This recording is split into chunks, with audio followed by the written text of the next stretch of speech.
최정예 특수부대들이 국회 본청 진입을 시도할 당시 윤 대통령이 전화해서 빨리 문 부수고 들어가서 안에 있는 인원들을 끄집어내라고 직접 지시했다고 합니다. 윤석열과 공모의 내란 획책 혐의로 구속된 김용현 전 국방장관뿐 아니라 윤석열 본인이 직접 작전을 지시하는 등 내란의 우두머리라는 것이 거듭 확인되고 있습니다. 그런데 707 특임단을 현장에서 지휘한 김현태 단장은 실탄을 사용할 것이라는 생각을 하지 못해 개별 지급을 하지 않고 출동 차량과 헬기에 통합 보관했다고 답했습니다.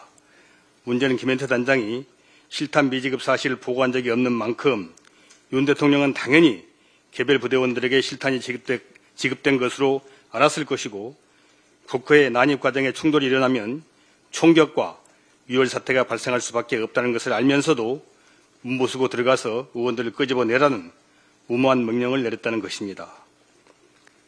만약 현장 지휘관이 실탄을 지급하고 대통령의 강제 진압 명령을 그대로 이행했다면 그날 밤 국회에서 어떤 참사가 발생했을지 생각만 해도 끔찍합니다. 12.12 반란숙에 전두환은 5.18 민주항쟁 당시 발포 명령을 끝까지 부인하며 광주시민 학살 책임을 지지 않았습니다. 대선 후보 시절 전두환이 그나마 정치를 잘했다던 윤석열의 과거 발언이 다시금 떠오릅니다.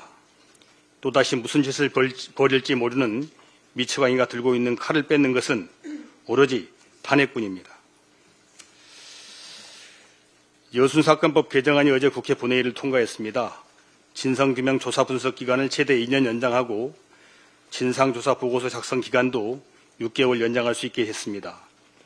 정부 여순사건위원회에 국회 추천 몫을 신설하고 희생자 유족의 사법적 명예회복을 위한 특별 재심도 담았습니다. 윤석열 내란 사태로 혼란에 빠진 상황에서도 국회가 할 일을 하며 여순사건 유족들의 기대에 부응할 수 있었습니다.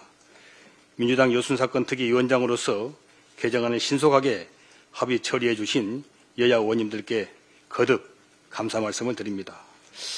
개정안을 발판 삼아서 여순의 온전한 진상규명과 명예회복 이끌어내고 기념사업과 배보상 등 남은 숙제를 차근차근 해결해 나가겠습니다.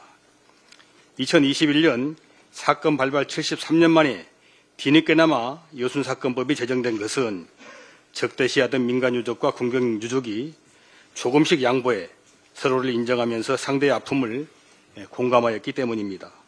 우리 정치권도 내란 속의 윤석열을 탄핵으로 직무배제하는 것만이 유일한 해법이라는데 공감대를 이뤄내기를 바랍니다.